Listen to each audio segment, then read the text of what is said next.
Hello everyone, I am Mohammad Ammar और आज हम स्टार्ट करने जा रहे हैं फाइलम नाइडेरिया। इससे पहले हम एनिमल डाइवर्सिटी का पोर्शन स्टार्ट कर चुके हैं और वो इनवर्टिब्रेट का पोर्शन जो है हम फाइलम पोइफेरा तक डिस्कस कर चुके हैं। तो अब हम डायरेक्ट बुक से ही डिस्कस करेंगे। पहले भी मैं मिलर एंड हार्ले और हिकमैन की बुक को ही फॉलो कर रहा था। स्लाइड्स बनाने से एक्चुअली कुछ पॉइंट्स जो हैं वो बहुत शॉर्ट करने पड़ते हैं, तो कुछ चीज़ें मिस होने का ख़तरा होता है। तो अब डायरेक्ट हम बुक से करेंगे तो हर एक चीज़, हर एक लाइन, हर एक पॉइंट को क्लियर करेंगे। तो स्टार्ट करते हैं phylum Cnidaria.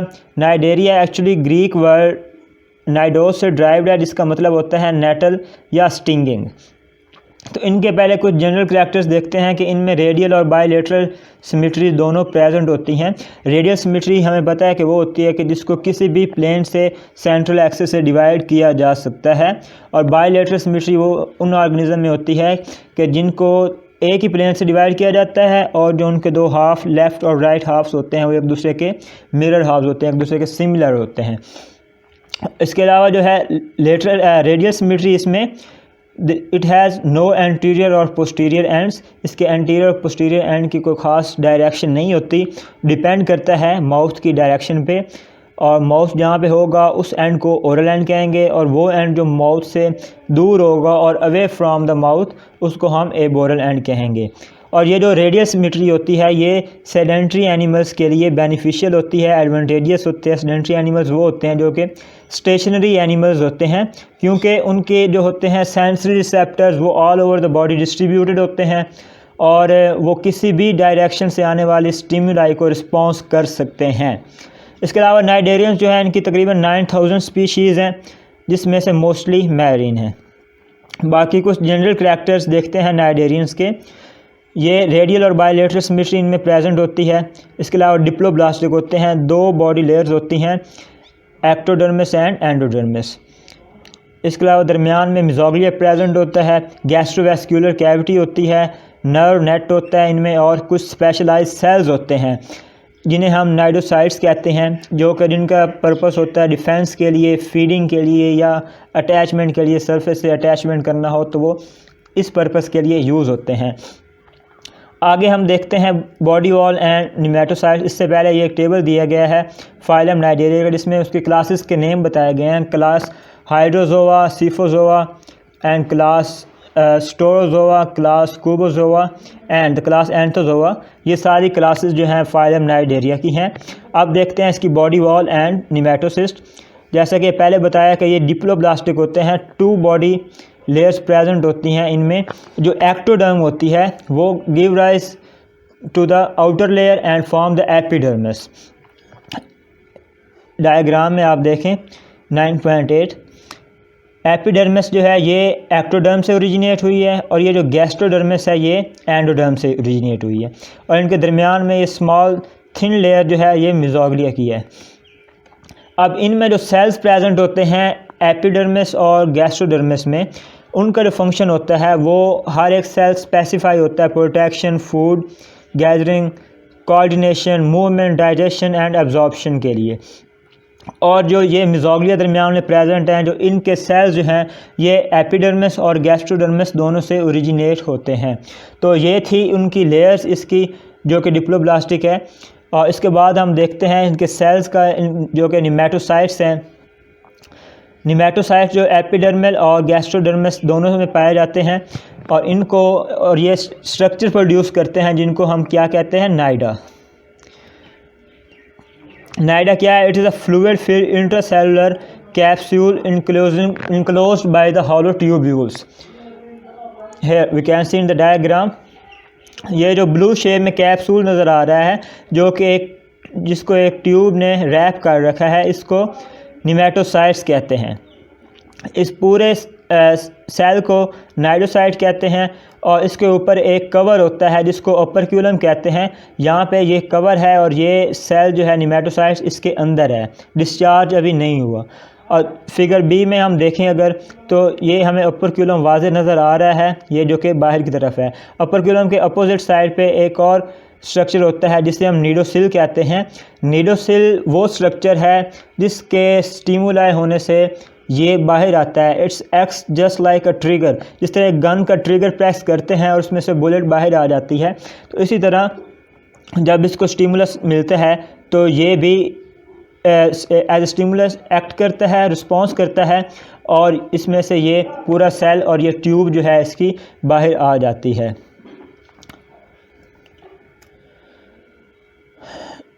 Zoologists have described nearly 30 kinds of Cnida. Nematocysts are a type of Cnida used in food gathering and defense, and that may discharge a long tube armed with spines that penetrate the prey. The spines have hollow tips that deliver paralyzing toxin. Other Cnida contain unarmed tubes that wrap around prey and substrate. Still, other Cnida have sticky secretions that help the animal anchor itself. अब ये जो है ये tube, इसके जो and पे कुछ sales की ट्यूब के एंड पे स्टिंगिंग स्पाइंस होते हैं और उनके अंदर टॉक्सिन होते हैं जो कि उनके प्रे को पैरालाइज कर लेते हैं, और कुछ सेल जो होती हैं वो अनआर्म्ड होती हैं जो कि जस्ट प्रे को रैप कर लेती हैं, और कुछ के अंदर स्टिकी मटेरियल होता है जो कि उन्होंने किसी सबस्ट्रेट पे अटैचमेंट के लिए यूज़ करना होता है, उसको सेक्रेट करके वहाँ पे खुद को अटैच कर लेंगी। तो ये है इसका स्ट्रक्चर नाइडोसाइट्स का। दोनों डायग्राम्स हैं जिसमें एक में डिस्चार्ज नहीं है और दूसरी में डिस्चार्ज है। A discharged pneumocytes, when the pneumocell is stimulated, a rapid influx of water causes the nematocyst to evert first near its base and then progressively along the tube from base to the tip. ये जब नीडोसेल stimulate हो जाता है तो water का influx होता है जिसकी वजह से ये बाहर आ जाता है, उसके अंदर स्टिमुलस क्रिएट होता है, बेस से लेकर इसके टिप तक जो है वो क्रिएट हो जाता है। और ये डिफरेंट टाइप्स के होते हैं, डिपेंड करता है कि कौन सा जो है वो आइदर प्रे को कैप्चर करना है या सबस्ट्रेट अटैच होना है या डिफेंस के लिए यूज़ होना है, तो उस हिसाब से इनके ऊपर स्पाइंस प्रेजेंट भी होते हैं और नहीं भी होते, और कुछ के ऊपर स्टिकी मटेरियल्स होते हैं जो वो सेक्रेट करके सबस्ट्रेट के ऊपर अटैच हो जाते हैं। तो ये इसका स्ट्रक्चर था। इसके बाद हम देखते हैं अल्टरनेशन ऑफ जनरेशन। इनमें 2 बॉडी फॉर्म्स जो हैं प्रेजेंट होती हैं इनकी लाइफ हिस्ट्रीज़ में। एक को कहते हैं पोलिप और दूसरी को कहते हैं मेड्यूसा। पोलिप जो है वो एसेक्सुअल है और सेजाइल है। It attaches to a substrate at the aboral end has a cylindrical body called the column and a mouth surrounded by food gathering tentacles. अब पोलिप क्या है, ये एक सेक्सुअल स्टेज है इसकी और सेजाइल है, और ये एबोरल एंड जो है उसके ऊपर अटैच होती है, और ये सिलिंड्रिकल बॉडी इसमें होती है जिसको हम क्या कहते हैं, कॉलम, और इसका जो माउथ होता है वो फूड गैदरिंग टेंटिकल से सराउंडेड होता है। इसके अलावा हम देखते हैं medusa. Medusa is a dioecious and free swimming. Dioecious animals हम उनको कहते हैं जिनके अंदर मेल और फीमेल रिप्रोडक्टिव ऑर्गन दोनों सेपरेट इंडिविजुअल्स में हों, उनको हम डायोशियस कहते हैं। जबकि मोनोशियस जो होते हैं उनके सेम इंडिविजुअल में दोनों ऑर्गन्स रिप्रोडक्टिव ऑर्गन प्रेजेंट होते हैं। मोनोशियस की जैसा कि अर्थवर्म या जेलीफिश, इनको हम कहते हैं मोनोशियस क्योंकि इनमें male and female reproductive organ जो होता है वो सेम इंडिविजुअल में प्रेजेंट होता है, जबकि डायोशियस में डिफरेंट इंडिविजुअल में प्रेजेंट होता है। Its shapes like an inverted bowl and tentacle dangle from margins. I'd like to see the diagram. ये देखें, ये पोलिप स्टेज है और ये मेड्यूसा है। मेड्यूसा में उसने कहा है कि ये इन्वर्टेड बाउल की तरह होता है और इसके जो टेंटिकल्स हैं वो डैंगल्ड होते हैं। डैंगल मीन हैंग्ड और फ्रीली अटैच्ड, इसको हम कहते हैं डैंगल। और इसके अंदर जो है मिजोग्लिया वो पॉलिप की निस्बत ज़्यादा होता है। ये आपको जो डार्क कलर में दरमियान में लेयर नज़र आ रही है ये मिजोग्लिया है। पॉलिप देखें हम, ये एसेक्सुअल स्टेज है और इसके माउथ के ऊपर ये जो टेंटिकल्स हैं जो कि फूड गैदरिंग के लिए यूज़ होते हैं। ये जो लाइन है इससे लेफ़्ट साइड पे एसेक्सुअल स्टेज है और इससे राइट साइड पे सेक्सुअल स्टेज है। ये जब जो है पॉलिप बडिंग करके प्रोड्यूस करता है मेड्यूसा फिर उसमें सेक्सुअल रिप्रोडक्शन होती है और फिर एग्स और स्पर्म्स बनते हैं जो कि फर्टिलाइजेशन के बाद क्या बनाते हैं, जाइगोट फिर ब्लास्टियोला में, फिर प्लान्यूला में, उसके बाद प्लान्यूला सेटल होके कन्वर्ट हो जाता है फिर पॉलिप में। अब चूँकि इसमें दोनों स्टेजेस पाई जाती हैं, एसेक्सुअल और सेक्सुअल, और एक दूसरे में कन्वर्ट होती रहती हैं, इस फिनोमेना की वजह से इसे अल्टरनेशन ऑफ जनरेशन कहा जाता है। तो अल्टरनेशन ऑफ जनरेशन जो है वो इनमें नाइडेरियन में प्रेजेंट होती है is the alternation of generation. तो कैविटी, इनकी गैस्ट्रोवेस्कुलर कैविटी की ब्लाइंड एंडिंग होती है, जिसमें ये एक ही इनकी ओपनिंग होती है जिसे माउथ कहते हैं, दूसरी ओपनिंग नहीं होती। उसी माउथ के ज़रिए ही इसमें ये फूड या दूसरे मटेरियल्स अंदर ले जाती है और डाइजेशन के बाद वहीं से माउथ से ही एक्सक्रीट करते हैं। The exchange of respiratory gases and metabolic wastage and the discharge of gametes, food, digestive wastage and reproductive stages enter and leave the gastrovascular cavity through the mouth. Single opening present है इनमें mouth, उसी के ज़रिए food और बाकी material जो अंदर जाता है और डाइजेशन के बाद जो वेस्टेज होते हैं इसके या गैमीट्स वगैरह एक्सक्रीट करने होते हैं तो वहीं से एक्सक्रीट होते हैं। The food of the most cnidarians are small crustaceans and small fishes और स्मॉल क्रस्टेशियंस जो होते हैं इन पे ये डिपेंड करते हैं। फिर नेमेटोसाइट्स जो होते हैं वो अपना सेक्रीट करते हैं पॉइजन, जिसके ज़रिए वो उसको अपने प्रे को पैरालाइज कर लेते हैं और फिर उसे इंटेंगल करके वापस कॉन्ट्रैक्ट करते हैं। टेंटिकल्स जो होते हैं वो उसको रैप करके अपने माउथ की तरफ कॉन्ट्रैक्ट होना शुरू हो जाते हैं, जिसके ज़रिए वो प्रे को माउथ की तरफ लेके आते हैं। जब फूड गैस्ट्रोवेस्कुलर कैविटी में एंटर होती है तो फिर उसके बाद गैस्ट्रोडर्मल ग्लैंड्स वहाँ पे प्रेजेंट होते हैं जो कि लुब्रिकेटिंग म्यूकस और एंजाइम सेक्रीट करते हैं जो कि फूड को पार्शली डाइजेस्ट कर देते हैं। फिर पार्शली डाइजेशन के बाद वो जो है फूड वो न्यूट्रिटिव मस्कुलर सेल्स में जाती है फैगोसाइटोसिस के ज़रिए, फिर वो उसको फूड वैक्यूल के साथ इनकॉर्पोरेट कर देते हैं जहाँ पे फिर डाइजेशन कंप्लीट हो जाती है। ये था प्रोसेस जिससे इनमें गैस्ट्रोवेस्कुलर के अंदर फूड एंटर होती है और फिर वहाँ पे डाइजेस्टेड होती है। इनमें न्यूट्रिटिव मस्कुलर सेल्स प्रेजेंट होते हैं जो कि पेरिस्टाल्सिस काज करते हैं। पेरिस्टाल्सिस की वजह से जो फूड है वो माउथ की तरफ वेस्ट मटेरियल्स जो हैं वो माउथ की तरफ मूव करते हैं और ये कॉन्ट्रैक्टाइल फाइबर्स हैं that help move material in और out of the gastrovascular cavity by peristaltic contraction. During peristalsis ring-like contraction move along the body wall, pushing contents of the gastrovascular cavity ahead of them, expelling undigested material through the mouth. Peristalsis के दौरान ring like contraction होती है body में, जिसकी वजह से वो जो वेस्टेज हैं वो आगे माउथ की तरफ मूव कर जाते हैं, जिससे फिर माउथ से बाहर की तरफ उसे एक्सपेल कर दिया जाता है। तो इस तरह फूड एंटर होती है बॉडी में, डाइजेस्ट होती है और फिर किस तरह बॉडी से वेस्टेज रिमूव होते हैं ये इधर बताया गया है। उसके बाद देखते हैं उसका स्केलेटन। इसका स्केलेटन हाइड्रोस्टैटिक स्केलेटन होता है। एक्चुअली हाइड्रोस्टैटिक स्केलेटन वही है जो उसकी गैस्ट्रोवेस्कुलर कैविटी है वो फ्लूइड से फिल्ड होती है, उसमें फ्लूइड होता है जिसकी वजह से उसे ये कहा जाता है hydrostatic skeleton.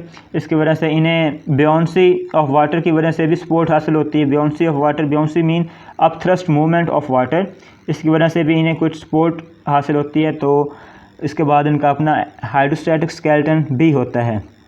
In cnidarian the water field gastrovascular cavity act as a hydrostatic skeleton. Certain cnidarians cells of the body wall called epitheliomuscular cells।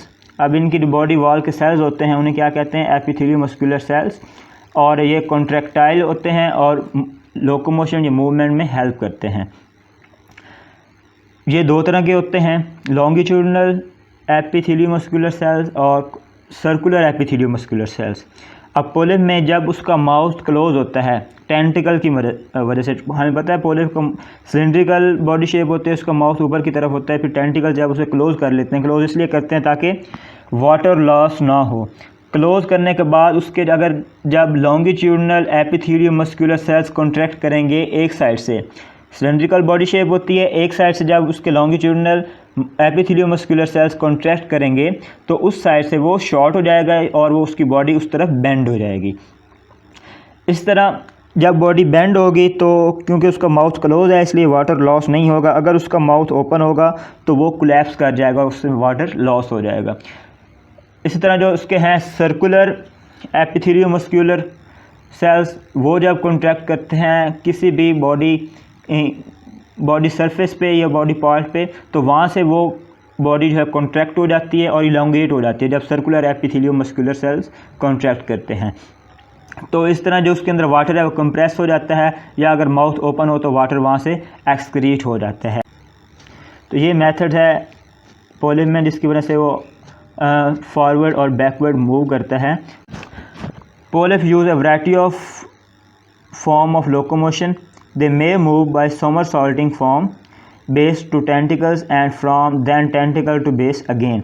अब somersaulting टाइप ऑफ मूवमेंट वो होती है जिसके ज़रिए जब ये बॉडी बेंड करती है तो अपना एक हिस्सा यानी कि टेंटिकल्स आगे सरफेस के साथ अटैच कर लेती है, फिर पीछे से जो इसकी बेस है वो ऊपर से बेंड होके टर्न होके आती है, फिर बेस आगे वो सरफेस पे अटैच हो जाती है, फिर इसी तरह जो टेंटिकल्स हैं ये ऊपर से बेंड होके घूम के आते हैं तो फिर आगे सरफेस पे अटैच होते हैं। इस तरह की जो है मूवमेंट उसको हम कहते हैं सोमरसॉल्टिंग मूवमेंट। दूसरी इनमें है इंचवर्म फैशन, इसके ज़रिए ये लोकोमोशन करते हैं। इंचवर्म फैशन ये है, ये नीचे आप देख सकते हैं कि ये जो मैंने लाइन ड्रॉ की है रेड, इसमें ये होता है कि अगर उसका एंटीरियर एंड जो है सरफेस के साथ अटैच है तो मिड से वो थोड़ा सा ऊपर जाएगा और उसके बाद जो उसका बैक एंड है वो फिर सरफेस से अटैच होगा। इस तरह वो आगे बढ़ता जाएगा, जिसे क्रॉलिंग कहते हैं, रेंगना। इस मेथड के थ्रू भी ये पोलिप जो है मूव करते हैं। उसके बाद मेड्यूसा की बात करें हम तो मेड्यूसा स्विमिंग या फ्लोटिंग के ज़रिए मूव करता है। Water current and wind are responsible for most horizontal movement. Vertical movement are the result of the swimming. Contraction of circular and radial epithelial muscular cells causes rhythmic pulsation of the bell and drive water from the beneath the bell। अब इसमें जो circular और radial एपिथेलियो muscular sales होते हैं उनकी contraction से इसमें जो वाटर होता है वो नीचे से माउथ की तरफ बाहर पुल कर दिया जाता है, जिसके रिएक्शन में ये इसकी बॉडी आगे की तरफ मूव करती है, जिसे हम जेट प्रोपल्शन भी कह सकते हैं। जब वाटर को बाहर की तरफ प्रोपेल करेंगे तो उसके रिएक्शन में बॉडी आगे की तरफ ऊपर की तरफ मूव करेगी। तो ये मेथड है जो मेड्यूसा में मूवमेंट का। इसके बाद हम देखते हैं कि इनके नर्व सेल्स ये एपिडर्मिस से बिलो लोकेटेड होते हैं, एपिडर्मिस से नीचे मिजोग्लिया के नज़दीक पाए जाते हैं और ये इंटरकनेक्टेड होते हैं to form a 2 dimensional nerve net.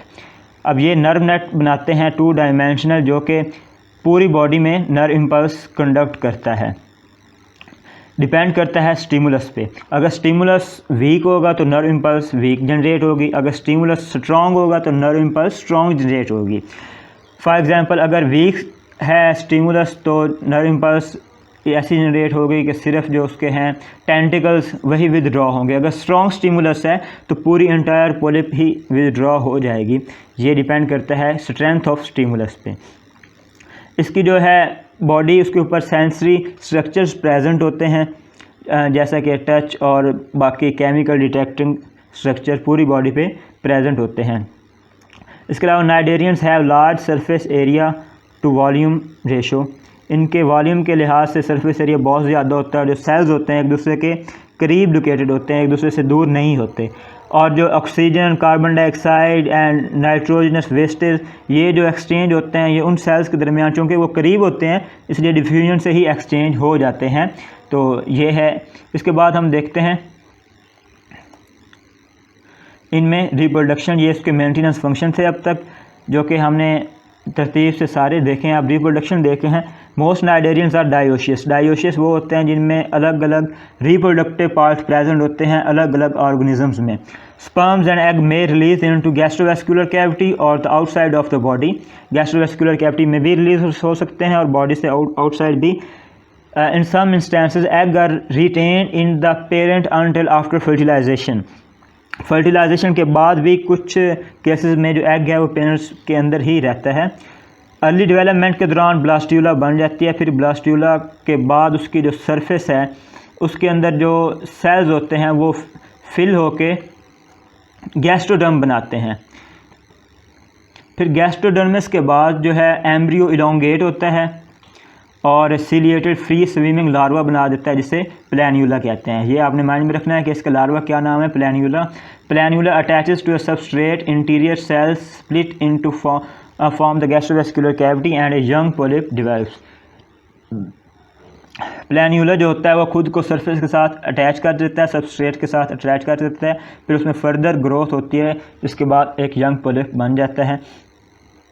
इसके बाद देखते हैं ये मेड्यूसा में रिप्रोडक्शन थी। पोलिप की बात करते हैं। Medusa nearly always form by budding from the body wall of polyp. जैसा कि हमने पहले पढ़ा था कि इसमें वो अल्टरनेशन ऑफ जनरेशन होती रहती है, तो फिर पोलिप से मेड्यूसा और मेड्यूसा से पोलिप बनते हैं। तो मेड्यूसा जो है वो बडिंग के ज़रिए बनता है पोलिप से। पोलिप में बडिंग होती है, बडिंग से एक पोलिप से ज़्यादा पोलिप बनते हैं। कुछ उसके साथ अटैच रह जाते हैं जो कि कॉलोनी बनाते हैं और कुछ सेपरेट भी हो जाते हैं। तो ये प्रोसेस है पोलिप में रिप्रोडक्शन का, जो कि एसेक्सुअल रिप्रोडक्शन है, बडिंग इसके ज़रिए इसमें होती है। तो अब तक हमने इसमें देखा है उसके नाइडेरियंस को क्या होते हैं, उसके जनरल करैक्टर्स देखे, फिर स्ट्रक्चर देखा, उसमें निमेटोसिस्ट जो है उसका स्ट्रक्चर, उसका एक्शन किस तरह वो काम करता है, किस तरह प्रे कैप्चर करता है या बाकी फंक्शन परफॉर्म करता है, उसके कौन कौन से पार्ट्स होते हैं।